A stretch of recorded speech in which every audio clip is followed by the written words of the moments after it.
أعوذ بالله من الشيطان الرجيم.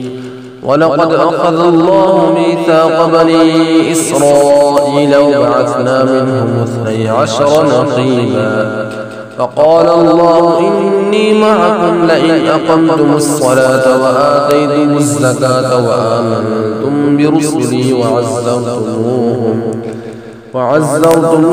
وأقرضتم الله قرضا حسنا لأكفرن عنكم سيئاتكم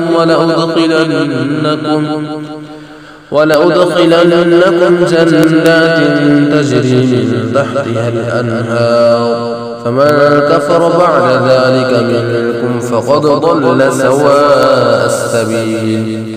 فبما نقضهم ميثاقهم لعناهم وجعلنا قلوبهم قاسية يحرفون الكلم عن مواضعه ونسوا حظا مما ذكروا به ولا تزال تطلع على خائنة منهم إلا قليلا منهم فاعف عنهم واصفح إن الله يحب المحسنين.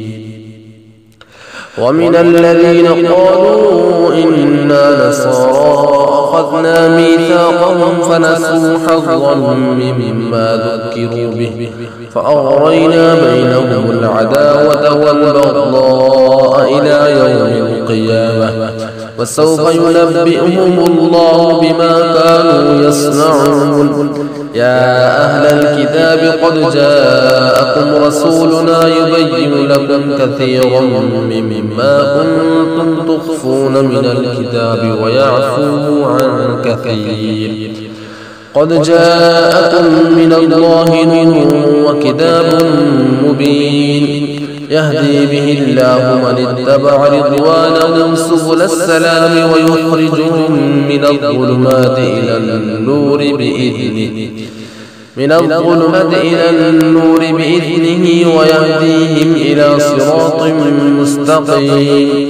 لقد كفر الذين قالوا إن الله هو المسيح ابن مريم قل فمن يملك من الله شيئا إن أراد أن يهلك المسيح ابن مريم وأمه ومن في الأرض جميعا ولله ملك السماوات والأرض وما بينهما يخلق ما يشاء والله على كل شيء قدير. وقالت اليهود والنصارى نحن أبناء الله وأحباؤه قل فلم يعذبكم بذنوبكم بل أنتم بشر ممن خلق يغفر لمن يشاء ويعذب من يشاء ولله ملك السماوات والأرض وما بينهما وإليه المصير. يا أهل الكتاب قد جاءكم رسولنا يبين لكم على فترة من الرسل أن تقولوا ما جاءنا من بشير ولا نذير فقد جاءكم بشير ونذير والله على كل شيء قدير.